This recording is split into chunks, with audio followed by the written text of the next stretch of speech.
자, 오늘은 23번째 요한계시록 주님의 날, 주의 날이라는 제목으로 강의를 드리겠다라고 지난 시간에 약속을 드렸습니다.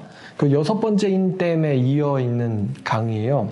본문은 요한계시록 6장 15절부터 17절까지를 보시면 땅의 임금들과 왕족들과 장군들과 부자들과 강한 자들과 모든 종과 자유인이 굴과 산들의 바위 틈에 숨어 산들과 바위에게 말하되 우리 위에 떨어져 보좌에 앉으신 이의 얼굴에서와 그 어린 양의 진노에서 우리를 가리라. 그들의 진노의 큰 날이 이르렀으니 누가 등이 서리요 하더라. 그들의 진노의 큰 날, 이제 요 날이거든요. 요 날. 이 말씀에 대해서 분석을 하기 전에 주의 날이 무엇인지 좀 이렇게 알아보고 가려고 해요. 여러분, 이 주의 날은요, 구약 성경에서도 굉장히 많이 등장합니다. 구약 성경에서 이제 여호와의 날로 표현이 돼요. 여호와의 날. 그럼 이 여호와의 날이 어느 성경에 있느냐? 사실은 예언서에는 다 있다고 보시면 돼요. 이사야부터 말라기까지 주의 날, 여호와의 날은 다 있어요. 여호와의 날. 그러니까 무슨 말이냐면요, 이 여호와의 날이 어떤 날이냐? 바로 이 심판의 날이거든요. 근데 이 심판의 날에 대한, 이 최후의 날에 대한 기록이 이사야부터 말라기까지 다 있다는 거예요. 근데 구약에서의 이 여호와의 날은요, 약간 이렇게 마지막이라는 느낌보다는 한 번 더 기회를 주겠다라는 느낌이 좀 들어있어요. 여호와의 날은요, 2번 있습니다. 구약에서의 여호와의 날이 있고 신약에서의 여호와의 날이 있어요. 그럼 구약에서의 여호와의 날은 어떤 날이느냐? 여러분에게 분명히 알 수 있게 예를 들면, 구약에서의 여호와의 날은요, 느부갓네살 왕이 예루살렘 성을 포위한 날이에요. 구약에서의 여호와의 날은. 그러니까 회개 안 하면은 내가 너네 싹 쓸어버리겠다. 구약에서의 여호와의 날. 자, 그래서 그 날을 가리켜서 성경이 여호와의 날이 왔을 때 이렇게 얘기를 하는데, 우리가 좀 한번 느낌을 볼 필요가 있어요. 느낌. 여호와의 날의 느낌이 어떤 날이냐? 요엘서 1장 15절을 보면, 슬프다 그날이여 여호와의 날이 가까웠나니. 자, 여호와의 날이 가까웠는데 감정이 어때요? 슬프다 여호와의 날이 가까이 왔나니 곧 멸망같이 전능자에게로부터 이르리로다. 뭐 어떤 날이죠? 멸망의 날. 멸망같이 전능자로부터 올 이 멸망의 날이 바로 이 여호와의 날이다. 요엘서 이렇게 얘기해요. 또 2장 1절 2절을 보면, 시온에서 나팔을 불며 나의 거룩한 산에서 경고의 소리를 질러 이 땅 주민들을 다 떨게 할지니 이는 여호와의 날이 이르게 됨이니라. 이제 임박하였으니 곧 어둡고 캄캄한 날이요 짙은 구름이 덮인 날이라. 새벽빛이 산꼭대기에 덮인 것과 같으니 이는 많고 강한 백성이 이르렀음이라. 이 많고 강한 백성이 이르렀다. 느낌이 오죠? 어떤 사건을 가리키는지. 이와 같은 것이 옛날에도 없었고 이후에도 대대에 없으리로다 라고 얘기합니다. 불이 그들의 앞을 사르며 불꽃이 그들의 뒤를 태우니 그들의 예전의 땅은 에덴 동산 같았으나 그들의 나중의 땅은 황폐한 들 같으니 그것을 피한 자가 없도다. 그러니까 지금 이스라엘이 에덴 동산 갔다가 이제 불 나가지고 황폐한 들같이 돼버릴 거다. 그 얘기를 하고 있는 거예요. 자, 그리고 11절. 여호와께서 그의 금대 앞에서 소리를 지르시고 그의 진영은 심히 크고 그의 명령을 행하시는 자는 강하니 여호와의 날이 크고 심히 두렵도다. 당할 자가 누구랴? 요엘서에서도 여호와의 날이 나와요. 또 스바냐에서도 여호와의 날이 나옵니다. 스바냐 1장이에요. 스바냐 1장 2절부터 10절까지입니다. 스바냐는 굉장히 좀 셉니다. 여호와께서 이르시되 내가 땅 위에서 모든 것을 진멸하리라. 요한계시록에 나오는 거예요. 모든 것을 진멸하리라. 내가 사람과 짐승을 진멸하고 공중의 새와 바다의 고기와 거치게 하는 것과 악인들을 아울러 진멸할 것이라. 내가 사람을 땅 위에서 멸절하리라. 나 여호와의 말이니라. 내가 유다와 예루살렘의 모든 주민들을 위해 손을 펴서 남아있는 바알을 그곳에서 멸절하며 그마림이란 이름과 및 그 제사장들을 아울러 멸절하며 또 지붕에서 하늘의 무별에게 경배하는 자들과 경배하여 여호와께 맹세하면서 말감을 가리켜 맹세하는 자들과, 이거 혼합주의죠, 이 사람들은. 여호와를 배반하며 따르지 아니한 자들과 여호와를 찾지도 아니하며 구하지도 아니한 자들, 이제 오늘날 말로 표현하면 무신론자들이죠. 이 사람들을 멸절하리라. 주의 앞에서 잠잠할지어다. 이는 여호와의 날이 가까웠으므로 여호와께서 희생을 준비하고 그가 청할 자들을 구별하셨음이니라. 그가 청할 자들을 구별하셨다. 여호와의 희생의 날에 내가 방백들과 왕자들과 이방인의 옷을 입은 자들을 벌할 것이며 그날에 문턱을 뛰어넘어서 포악과 거짓을 자기 주인의 집에 채운 자들을 내가 벌하리라. 나 여호와가 말하노라. 그날 어문에서는 부르짖는 소리가, 제2구역에서는 울음소리가, 작은 산들에서는 무너지는 소리가 일어나리라. 자, 지금 심판하시는 여호와의 날을 예언하고 계세요. 스바냐에서도. 또 14절부터 18절까지 보면요.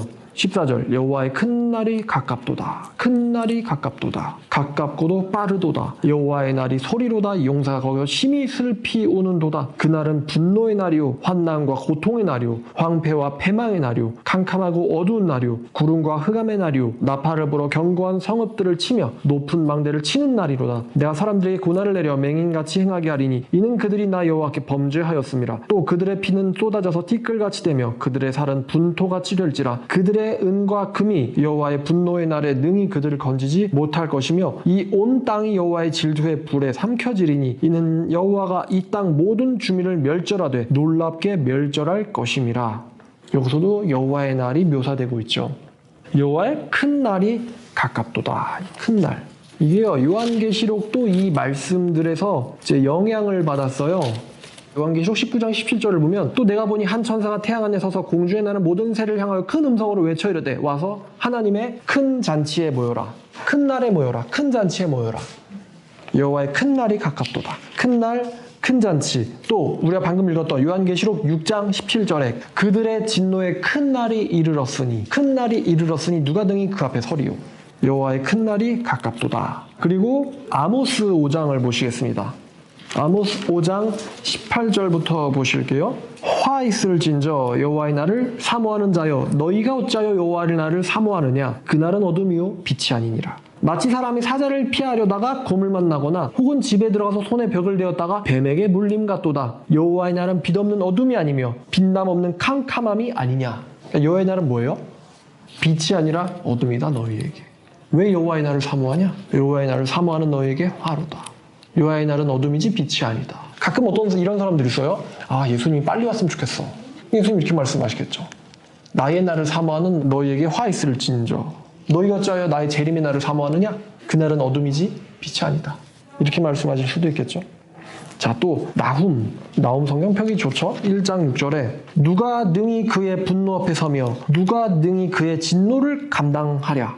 그의 진노가 불처럼 쏟아지니 그로 말미암아 바위들이 깨지는도다. 그로 말미암아 바위들이 깨지는도다. 또 스가랴. 저는 이 스가랴의 이 분위기가 참 좋아요. 스가랴 14장 1절부터 6절까지 보겠습니다. 여호와의 날이 이르리라. 그 날에 내 재물이 약탈되어 내 가운데에서 나누이리라. 내가 이방 나라들을 모아 예루살렘과 싸우게 하리니 성읍이 함락되며 가옥이 약탈되며 부녀가 욕을 당하며 성읍 백성이 절반이나 사로잡혀 가려니와 남은 백성은 성읍에서 끊어지지 아니하리라. 그때에 여호와께서 나가사 이방 나라들을 치시되 이방의 전쟁 날에 쌓은 것 같이 하시리라. 여호와께서 나가서 이방 나라들을 치시되. 이거는 요한계시록 19장이랑 연결되어 있는 느낌이죠. 요한계시록 19장에 우리 주님이 나가서 그 이방 사람들과 마주하여 전쟁을 일으키시죠. 그날에 그의 발은 예루살렘 앞 곧 동쪽 감람산에 서실 것이요 감람산은 그 한가운데가 동서로 갈라져 매우 큰 골짜기가 되어서 산 절반은 북으로 절반은 남으로 옮기고 그 산골짜기는 아셀까지 이를지라. 너희가 그 산골짜기로 도망하되 유다 왕 우시야 때에 지진을 피하여 도망하던 것 같이 하리라. 나의 하나님 여호와께서 임하실 것이요 모든 거룩한 자들이 주와 함께하리라. 그날에는 빛이 없겠고 광명한 것들이 떠날 것이라. 여호와께서 하시는 한 날이 있으리니 낮도 아니고 밤도 아니라 어두워갈 때 빛이 있으리로다. 자, 이렇게 스가랴에서도 말하고 있고 말라기에서는 이렇게 얘기했어요. 말라기 3장 2절을 보니까 그가 임하시는 날을 누가 능히 당하며 그가 나타나는 날에 누가 능히 서리요. 이렇게 말합니다. 그가 임하시는 날을 누가 능히 당하며 그가 나타나시는 때에 누가 능히 서리요. 이거는 지금 이 요한계시록 6장에서 임금들부터 이 종과 자유인들까지의 사람들이 굴과 산의 바위 틈에 숨어가지고 17절 누가 능히 서리요. 여기서 지금 온 거죠. 말라기 3장 2절에서 요한계시록이. 그러니까 이 신기한 거예요. 여러분, 요한계시록이 이 기가 막히게도 구약에 있는 예언서들을 다 알고 있는 사람이 아니면 이게 어떻게 썼을까 이거. 그러니까 여러분, 그 당시에 성경을 이렇게 쉽게 갖고 다니던 게 아닌데 어떻게 사도 요한은 예언서에 있는 구석구석에 있는 심판에 대한 말씀들을 탁탁탁탁 가져와가지고 탁탁탁탁 배열시킨단 말이에요. 여러분들이 요한계시록 볼 때 이거는 사도 요한이 그냥 아무렇게나 환상해서 막 쓴 거다가 아니라 정확하게 구약 예언을 너무 잘 알고 있는 사람이 쓴 거예요. 다시 말하면 요한계시록은 구약 예언의 연장선에 있는 말씀이에요. 그래서 요한계시록을 이해하기 위해서는 이 구약의 예언을 이해해야겠죠. 구약에서 요한계시록에 있는 내용들을, 그러니까 구약 예언서들 가지고 계시록을 만들 수가 있는 거예요. 보면은 이 구약에서 얘기하는 여호와의 날이 아까 스바냐 봤더니 이제 얼마큼 멸절한다? 내가 지상에 있는 모든 사람들을 진멸하겠다. 보면 스케일이 엄청 큽니다. 이 모든 사람들, 그러니까 지금 구약에 예언하는 사람들은요, 구약 사람들, 구약 이스라엘 백성들의 타락을 지금 진멸하겠다라고 예언을 하고 있는데, 예언은 일회용이 아니에요. 어떤 분이 저한테 언제 이루어져요? 요한계시록 이렇게 얘기하거든요. 근데 여러분, 구약의 예언들은요, 일회용이 아닙니다. 예언이요, 비슷하게 여러 번 성취가 돼요. 그러면서 스케일이 커집니다. 구약에서의 세계라는 것은 이스라엘 세계예요. 이스라엘 세계. 근데 신약에서 세계라는 것은 전 세계를 말합니다. 전 세계. 그래서 내가 모든 사람들을 진멸하겠다라는 것은 바로 구약 백성들을 진멸하겠다라는 얘기예요. 근데 물론 그 안에 남은 자가 있어요. 하나님의 선택을 받은 남은 자들이 있습니다. 근데 성경이 하나님의 분노를 표출하기 위해서 그렇게 내가 모든 사람을 진멸하겠다라고 기록을 하는 거예요. 근데 이제 이 말이 정말 과장법이 아닌 실제로 쓰일 날이 언제냐? 바로 신약의 여호와의 날입니다. 신약의 여호와의 날. 자, 구약에서의 심판의 날은 여호와의 날로 불려요. 근데 요한복음을 보면 이 심판의 권세가 아버지에게서 아들로 이양되는 말씀들이 있어요. 뭐냐면 요한복음 5장 22절을 보니까요. 요한복음 5장 22절. 아버지께서 아무도 심판하지 아니하시고 심판을 누구에게 맡겨요? 아들에게 맡겼다. 아들에게 맡기셨다. 또 30절 내가 아무것도 스스로 할 수 없노라. 듣는 대로 심판하노니 나는 나의 뜻대로 하지 않고 나를 보내신 이의 뜻대로 하려 함으로 내 심판은 의로우니라. 자, 내 심판, 바로 예수님의 심판을 말하고 있습니다. 또 8장 15, 16절을 보면요. 너희는 육체를 따라 판단하나. 여기서 판단이 심판이에요. 나는 아무도 판단하지 아니하노라. 만일 내가 심판하여도 내 심판이 참되니 이는 내가 혼자 있는 것이 아니오 나를 보내신 이가 나와 함께 계심이라. 이런 말씀도 있고요. 9장 39절 예수께서 이르시되 내가 뭐하러 왔으니 심판하러 세상에 왔다. 자, 이 심판의 권세가 예수님에게로 넘어가는 것을 제일 잘 보여주는 성경이 바로 시편 2편이에요. 시편 2편. 시편 2편을 보면은 7절 8절 내가 여호와의 명령을 전하노라. 여호와께서 내게 이르시되 너는 내 아들이라. 오늘 내가 너를 낳았도다. 내게 구하라. 여기서 여호와의 아들을 바로 예수님을 말합니다. 내게 구하라. 내가 이방 나라를 네 유업으로 주리니 네 소유가 땅끝까지 이르리로다. 온 세상이 바로 예수님의 것이라는 거죠. 네가 예수께서 철장으로 그들을 깨트리며 질그릇같이 부수리라 하시도다. 요한계시록 12장에 나오는 철장 권세 가진 아이를 말하는 거죠. 그러므로 군왕들아 재판관들아 너희는 지혜를 얻고 교훈을 얻을지어다. 여호와를 경외해라. 그리고 섬겨라. 그의 아들에게 입맞춰라. 그렇지 않으면 진노하심으로 너희가 길에서 망하리니 그의 진노가 급하심이라. 여호와께 피하는 자는 복이 있다. 그의 아들을 섬겨라. 아니면 멸망이 임할 것이다. 그래서 이 구약에서 여호와의 날, 바로 주님이 이르는 이 날이요. 신약에서는 이름이 이렇게 바뀌어요. 구약에서는 여호와의 날, 신약에서는 오늘 강의 제목인 주의 날로 바뀝니다. 주의 날. 신약에서는 주의 날, 혹은 예수의 날, 혹은 그리스도의 날, 혹은 하나님의 날로 바뀌어요. 몇 군데를 보겠습니다. 누가복음 21장 34절, 35절인데요. 이건 예수님께서 말씀하시는 주의 날이에요. 자, 너희는 스스로 조심하라. 그렇지 않으면 방탕과 술 취함과 생활의 염려로 마음이 둔하여지고 뜻밖의 그날, 이 그날이 바로 주의 날이에요. 그날이 너에게 덫과 같이 임하리라. 이 날은 온 지구상에 거하는 모든 사람에게 임하리라. 이 날은 지구상에 거하는 모든 사람에게 덫과 같이 임하리라. 예수께서도 이 날을 말씀하셨어요. 또 고린도전서 1장 8절에 고린도전서 1장 8절 주께서 너희를 우리 주 예수 그리스도의 날에 책망할 것이 없는 자로 끝까지 경고하게 하시리라. 주 예수 그리스도의 날에, 예수 그리스도의 날에 뭐 하는 날일까요? 주께서 심판하러 오시는 날에 너희가 흠없게 되기를 원한다. 이런 뜻이에요. 자, 그리고 또 고린도후서 1장 14절 너희가 우리를 부분적으로 알았으나 우리 주 예수의 날에는 너희가 우리의 자랑이 되고 우리가 너희의 자랑이 되는 그것이라. 예수의 날이 나오죠. 너희가 우리를 부분적으로 알았으나 우리 주 예수의 날에, 우리 예수께서 심판하러 오시는 날에 너희는 우리의 자랑거리가 되고 우리는 너희의 자랑거리가 되리라. 이것이 이제 사도 바울의 바람이라는 거죠. 그리고 또 데살로니가 전서 5장 1절부터 볼게요. 5장 1절부터 4절까지 형제들아 때와 시기에 관하여는 너에게 쓸 것이 없음은 주의 날이 밤에 도둑같이 이를 줄을 너희 자신이 자세히 알기 때문이라. 그들이 평안하다 안전하다 할 때에 임신한 여자에게 해산의 고통 이름과 같이 멸망이 갑자기 그들에게 이르리니 그러니까 주의 날이 뭐 하는 날이에요? 멸망의 날. 멸망의 날이 그들에게 이르리니 결코 피하지 못하리라. 형제들아 너희는 어둠에 있지 아니하니 그날 주의 날이 너희에게 도둑같이 임하지 못하리니 너희는 다 빛의 아들이요 낮의 아들이라. 우리가 밤이나 어둠에 속하지 아니하나니 그러므로 정신 차려 있자. 이렇게 얘기하는 거죠. 여기서 이제 주의 날이 두 가지 측면이 있다라는 암시를 우리에게 주고 있죠. 주의 날. 이 주의 날이요 표백하는 날이에요. 구약성경 어디서 나오지만 이날은 표백하고 정련하고 재련하는 날입니다. 그러니까 이제 신약 언어로 바꾸면요 가라지는 불태우는 날이고요 알곡은 곳간에 드리는 날이에요. 그래서 주의 날이 두 측면이 있습니다. 이게요 구약 때에도 하나님을 버린 자들에게는 멸망의 날이에요.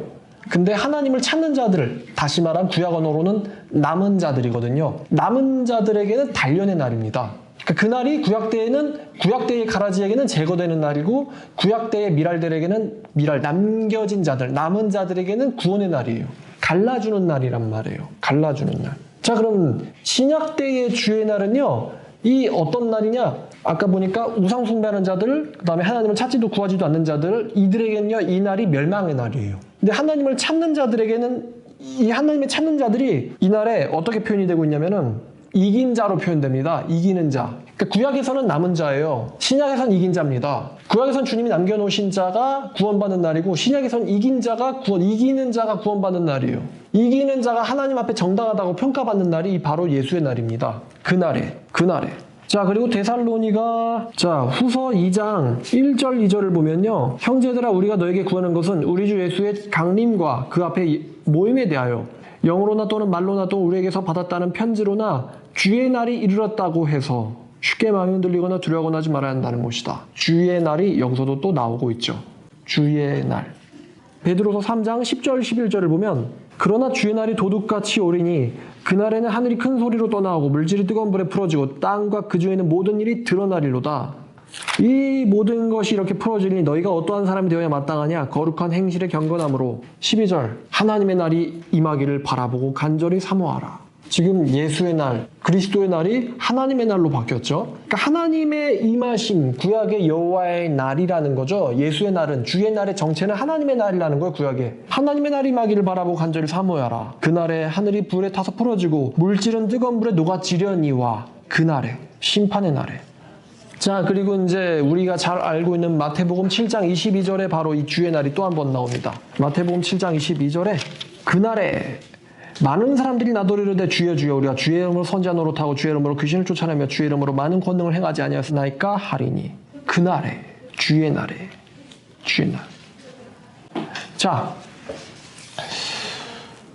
그럼 주의 날에 대해서는 여러분들이 구약에서부터 신약에 이르기까지 구약에서는 여호와의 날, 신약에서는 예수의 날, 그리스도의 날, 하나님의 날이에요. 이 구약에서의 주 여호와의 날은 이스라엘 백성들을 멸망시키는 날인데 그날이 바로 하나님의 심판이 임하는 날이고 다행스럽게도 그날은 완전히 게임 오버, 끝은 아니에요. 단 이 구약에 있는 여호와의 날도 신약에서 가리키고 있는 완전한 파멸과 멸망의 날을요 암시하고 있어요. 그래서 모든 것을 내가 멸절한다, 진멸하리라, 그날은 산들이 깨진다, 무너진다, 그런 뉘앙스의 말들이 많이 있는 거예요. 근데 얘네들이 멸망했다가 회복되잖아요.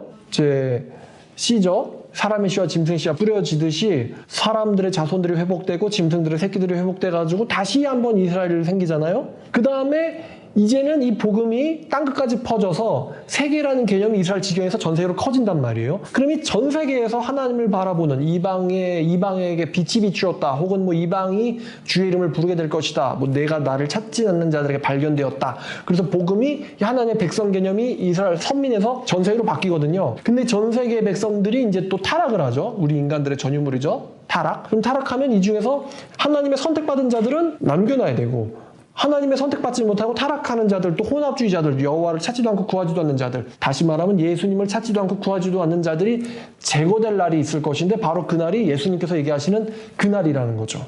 사도들이 말하고 있는 주의 날이라는 거죠. 예수의 날, 예수님이 다시 오실 날을 말하는 거죠.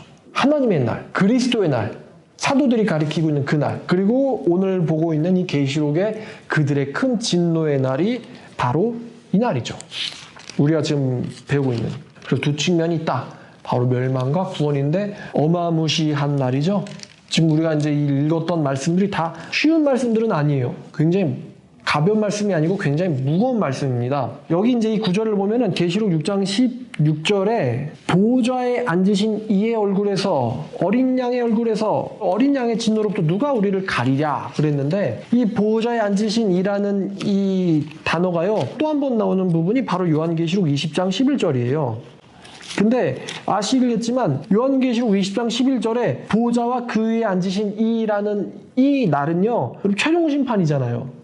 최종 심판. 그래서 요한계시록 6장 16절과 요한계시록 20장 11절 사이의 이 유사성은요, 요한계시록 6장에 나오는 6번째 인땜 심판이 최후의 심판이라는 것을 가리키고 있어요. 6번째 인땜의 심판과 이 요한계시록 20장 11절의 흰 보좌, 백보좌 심판이라고 우리가 부르고 있는 사건이 사실 같은 사건이라는 것을 가리키고 있다는 거예요. 그 보좌에 앉으신 이의 진노에서 누가 우리를 가리리요? 누가 우리를 가리랴? 이게 어떤 얘기냐? 그럼 이제 우리가 이제 이런 질문을 할 수 있죠. 누구에게 심판이 있느냐? 그럼 오늘 본문이 얘기하듯 이 본문이 6장 15절 땅의 임금들, 왕족들, 장군들, 부자들, 강한 자들, 종과 자유인들, 이 6부류거든요. 근데 이 6부류가 15절을 봤더니 땅의 임금들, 그러니까 한마디로 땅에라는 말이 나오거든요. 땅에.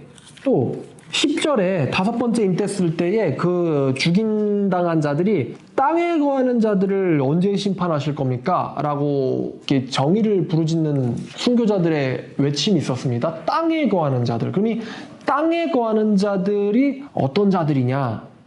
조금 이렇게 우리가 또 이거를 알아봐야 되는데, 이 땅에 거하는 자들의 정체를 알아봐야 되는데요. 이들의 정체를 알기 위해서는 이 말씀이 이사야에서 인용이 됐어요. 요한계시록 말씀이. 2장 말씀을 보면 6절부터 보면요, 6절부터 10절까지 주께서 주의 백성 야곱 족속을 버리셨음은 그들에게 동방풍속이 가득하며 그들이 블레셋 사람들과 같이 점을 치며 이방인들과 더불어 손을 잡아 언약하였습니다. 그 땅에는 은금이 가득하고 보화가 무한하며 그 땅에는 마필이 가득하고 병거가 무수하며 그 땅에는 우상도 가득하므로 그들이 자기 손으로 짓고 자기 손가락으로 만든 것에 경배하며 천한 것도 절하며 귀한 것도 굴복하오니 그들을 용서하지 마옵소서. 너희는 바위 틈에 들어가며 진토에 숨어 여호와의 위엄과 그의 광대하심의 영광을 피하라. 지금 10절 말씀이 우리가 보고 있는 계시록의 본문과 좀 유사하죠? 그러면 너희는 숨어라. 여기서 너희가 누구죠? 9절에 그들이에요. 그들을 용서하지 마옵소서. 8절에 우상도 가득함으로 그들이 자기 손으로 짓고 자기 손가락으로 만든 것에 경배하며. 그러니까 그들의 정체가 무엇이냐? 우상 숭배자들을 말하는 거예요. 지금 이사야에서 말하는 너희는 산들 틈에 들어가서 숨어라. 바위 틈에서 숨어라고 말하는 그 사람들은 이사야에서는요 우상 숭배자들을 말하고 있습니다. 또 17절부터 그날에 자고한 자는 굴복되며 교만한 자는 낮아지고 여호와께서 홀로 높임을 받으실 것이요 우상들은 온전히 없어질 것이며 사람들이 암혈과 토굴로 들어가서 여호와께서 땅을 진동시키려고 일어나실 때에 그의 위엄과 그의 광대하심의 영광을 피할 것이라. 사람이 자기를 위하여 경배하려고 만들었던 금 우상을 그날에 두더지와 박쥐에게 던지고 암혈과 험악한 바위 틈에 들어가서 여호와께서 그 땅을 진동시키시려고 일어나실 때에 그의 위엄과 그 광대하심의 영광을 피하리라. 또 요한계시록에 등장하는 말씀과 굉장히 비슷한 말씀이에요. 그래서 여기에 나오는 이 바위 틈에 들어가서 피하는 자들이 누구냐? 그들이 만든 은우상과 금우상, 바로 우상 숭배자들을 말하고 있어요. 또 우리가 이 요한계시록에서도 이 땅에 속한 자들이 누군지를 알 수 있는데 12장 9절에 사탄이 땅으로 내쫓깁니다. 그리고 12절에 이런 예언을 해요. 땅과 바다는 화했을진저 마귀가 얼마 남지 않았으므로 너희에게 내려갔다. 그게 붙네요. 그리고 13장에 보니까요. 요한계시록 13장. 이 요한계시록 13장 14절부터 보니까 짐승 앞에서 받은 바 이적을 행함으로 땅에 거하는 자들을 미혹하여 땅에 거하는 자들에게 이르기를 칼에 상하였다가 살아난 짐승을 위하여 우상을 만들라 하더라. 그가 우상을 받아 그 우상에게 짐승의 행기를 주어 짐승의 우상에게 말하게 하고 또 짐승의 우상에게 경배하지 않는 자는 며칠은 다 죽이도록 하니라. 그가 모든 자 곧 작은 자나 큰 자나 부자나 가난한 자나 자유인이나 종들에게, 이게 아까 우리가 읽었던 요한계시록 6장 6절에 나오는 그들의 이제 정체죠. 그들에게 오른손이나 이마에 표를 받게 하고, 그러니까 지금 이 우상에게 경배하는 자들, 우상에게 표를 받는 자들, 다시 말하면 우상 숭배자들. 또 요한계시록 19장 18절, 자, 왕들의 살과 장군들의 살과 장사들의 살과 말들과 그것을 탄 자들의 살과 자유인이나 종들이나 작은 자나 큰 자나 모든 자의 살을 먹으라. 또 내가 보매 그 짐승과 땅의 임금들과 그들의 군대들이 모여 그 말 탄 자와 그의 군대들과 더불어 전쟁을 일으키다가, 여기서도 이 땅에 속한 자들이 정체가 나오죠.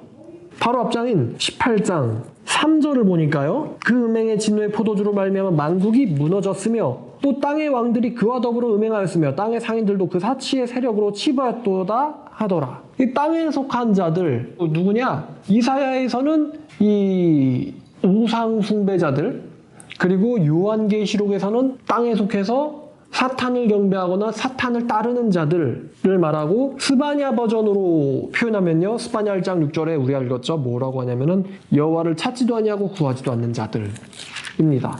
여호와를 배반하고 따르지 아니하는 자들과 여호와를 찾지도 아니하며 구하지도 않는 자들을 내가 멸절하리라. 이들에게 심판이 있으리라 하는 거죠.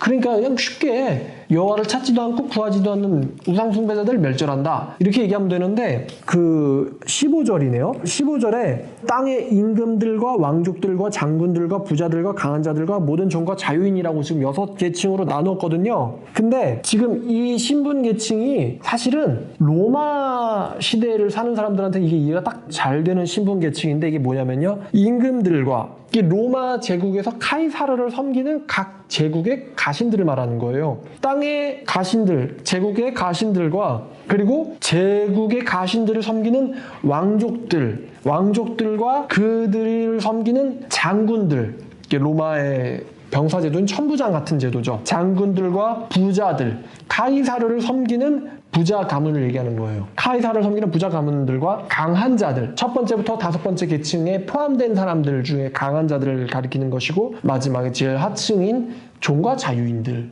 이 로마 제국의 6계층을 가리키는 거거든요. 다시 말하면 모든 국민을 가리키고 있어요. 이 모든 국민들이 여호와의 진노로부터, 어린 양의 진노로부터 우리를 가여라, 산한테 부탁하는 거예요. 산들에게. 아, 이게 왜 그냥 모든 사람들, 하나님 안 믿는 모든 사람들이라고 얘기하면 되지, 왜 이렇게 얘기했느냐? 이 로마 시대 사람들이 알아들을 만한 용어를 또 쓰고 있는 거예요. 요한계시록에서는. 우리 식으로 표현하면은 하나님 불신자랑 하나님을 믿긴 믿는데 제대로 안 믿는 애들, 다시 말하면 우상숭배, 혼합주의자, 이런 애들을 심판해라. 좀 더 간단하게 말하면은 생명책에 기록되지 않은 자들, 이렇게 표현하면 되는데, 이렇게 길게 말할 이유는 이 당시 로마 시대를 사는 계시록의 7교회 사람들이 봤을 때 딱 이해될 만한 용어를 지금 요한이 쓰고 있구나, 이렇게 이해하시면 됩니다. 자, 누가 심판받냐? 이 로마 계층의 국민들, 모든 국민들이 심판을 받습니다. 또 그 날에는 이 국민들만, 전 세계의 국민들만 심판받는 것이 아니라 하나님이 지으신 창조 세계까지 전부 다 심판을 받습니다. 보면은 14절에 하늘은 두루마리가 말리는 것 같이 떠나가고 각 산과 섬은 제자리에서 옮겨지매라 그랬죠. 이때는요, 땅, 섬, 바다, 하늘, 하나님의 창조 세계에 이르기까지 완전한 심판을 가리킵니다. 사람만 죽이는 게 아니에요. 완전한 창조 세계까지 싹 쓸어버리는 거예요. 그래서 마태복음 24장에 35절 말씀이죠. 천지가 없어질 것이다.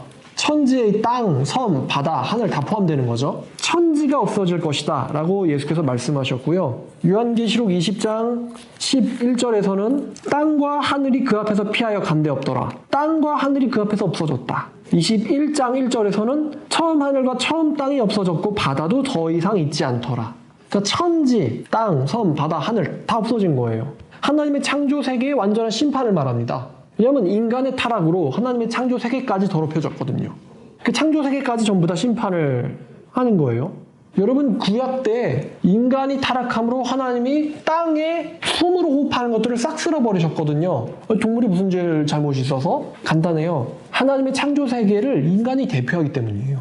인간을 대표하기 때문에. 그래서 인간 때문에 생물들까지 같이 심판을 받는다. 근데 그때는 하늘과 땅은 하나님이 내버려뒀거든요. 근데 마지막에 최후 심판에는 하늘뿐만 아니라 땅까지도 다 없애버리겠다라는 말씀이십니다.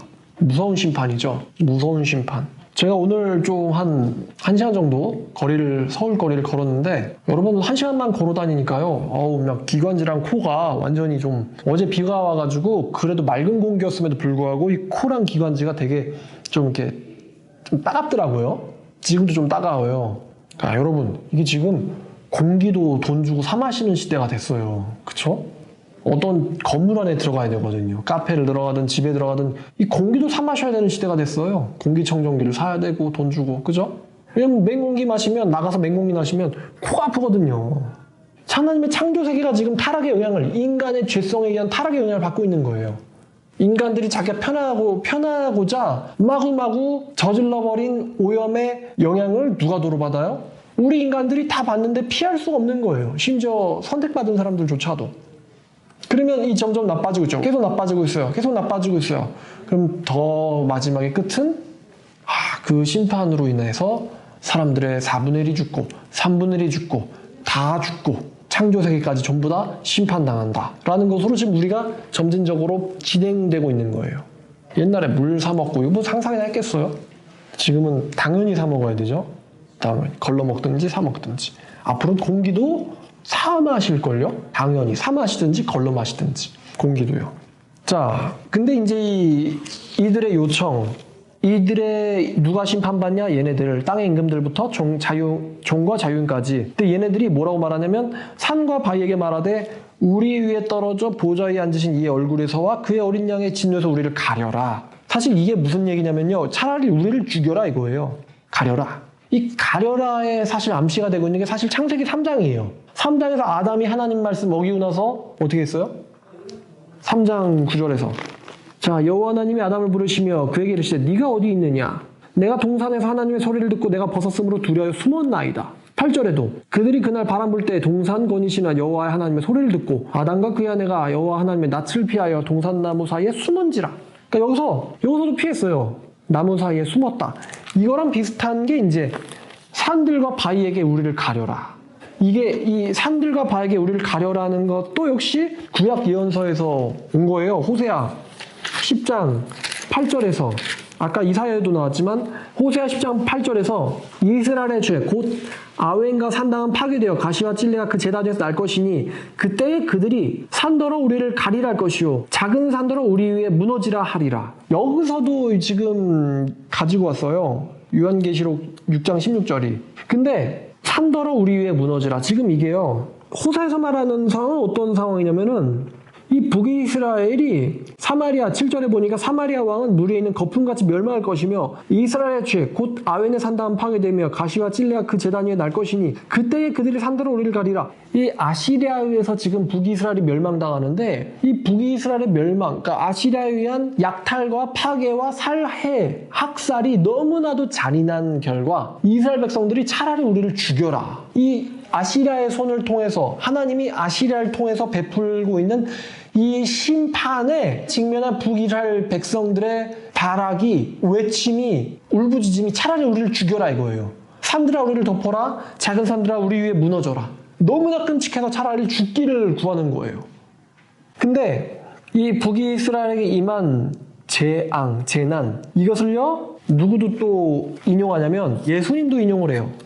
예수님도 누가복음 23장 27절에서요. 자, 예수님께서 십자가를 들고 골고다로 가시는데 또 백성과 그를 위하여 가슴을 치며 슬피 우는 여자의 큰 무리가 따라오는지라. 그때 예수님께서 이렇게 말씀하세요. 예수께서 돌이켜 그들을 향하여 이르시되 예루살렘의 딸들아 나를 위하여 울지 말고 너희와 너희의 자녀를 위해서 울어라. 내가 불쌍한 게 문제가 아니야. 지금 진짜 불쌍할 건 니네들이야. 보라, 날이 이르면 사람들이 말하기를 잉태하지 못하는 이와 해산하지 못한 배와 먹이지 못한 젖이 차라리 복이 있다. 안 태어난 인간이 복이 있다.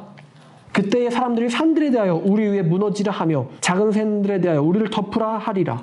뭔 얘기냐면 29절에 나오는 날이 이르면이 문자적으로 가리키는 첫 번째 날은요, AD 70년에 티두스 장군에 의한 예루살렘의 멸망을 가리키는 거예요. 그날에 얼마나 멸망이, 학살이 잔인했으면은 그때에 AD 70년에 이스라엘 백성들이, 그러니까 누구냐면 예수님을 고발하고 죽이고 십자가에 못 박은 이스라엘 백성들에게 어떤 일이 임할 것이냐면은 로마인들에 의한 멸망이 임할 것인데, 그때 이스라엘 백성들이 말하기를 차라리 산들에 대하여 우리를 죽여라. 작은 산들에 대하여 우리를 덮으라 할 것이라.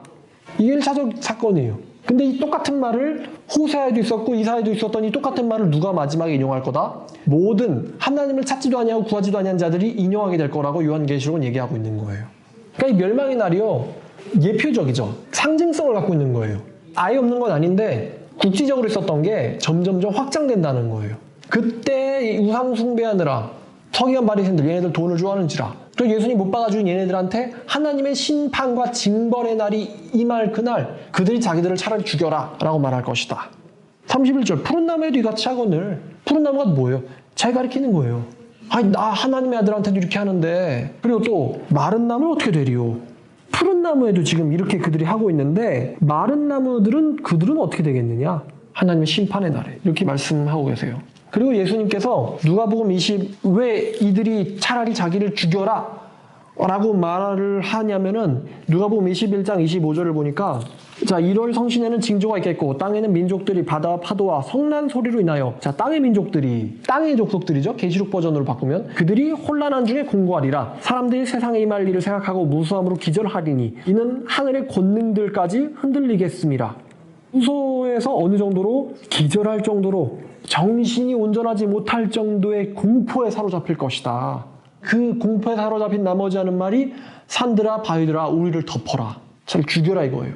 어린 양과 그 보좌에 앉으신 그 큰 진노의 날로부터 우리를 가려라. 오히려 우리를 죽여라. 못 보겠다. 정신이 못 버티겠다 이거예요. 근데 아이러니하죠. 기절할 정도로 무서울 건데 그 기절할 정도로 무서움에 견디지 못하여 차라리 죽여라. 산들에게 바위들에게. 근데 그들이 만약에 정말로 이제 깔린다는 건 이제 압사 혹은 부상으로 질식 혹은 부상으로 차라리 죽는 게 낫다라는 거잖아요. 근데 이들이 죽음으로부터 여호와의 천재지변격 징벌 이걸로부터 도망가면 그 다음에 뭐가 기다리고 있죠? 아이러니하게도 죽음으로 도망가면 뭐가 기다리고 있어요? 요한계시록 20장 11절 이하에 뭐가 기다리죠? 바로 여호와께서 다시 기다리고 계세요. 보좌에서 불못을 준비하시고 기다리고 계시죠. 그러니까 이들의 이 부르짖음, 차라리 우리를 덮어라라는 부르짖음은 되게 어리석은 얘기예요. 죽어봤자 거기에 도망가봐야 또 누가 있는데 하나님의 불못 가지고 불못 준비해놓고 기다리고 계신데 어리석은 이야기죠. 마태복음 10장에서 그래서 예수님이 이렇게 말씀하시는 거예요. 자, 마태복음 10장 28절에 몸은 죽여도 영혼을 죽이지 못하는 자들을 너희들은 두려워하지 말고 몸뿐만 아니라 영혼까지 지옥에서 멸하실 수 있는 이를 두려워하라. 몸뿐만 아니라 영혼까지 멸하겠다. 몸뿐만 아니라 영혼까지 멸할 날이 올 것이다. 그날을 두려워해라. 이렇게 번역해도 되겠죠? 그러니까 죽어도 소용없다 이거예요. 너희가 죽으면 도망갈 수 있을 줄 알았지? 아니, 죽음 이후에 사후세계, 지옥까지 다스리시는 분이 바로 보호자 위에 앉으신 분이시다. 그날이 온 거죠. 얼마나 무서우면 차라리 죽여라. 산들아, 자연들아, 차라리 우리를 덮어버려라. 그렇게 외치겠어요.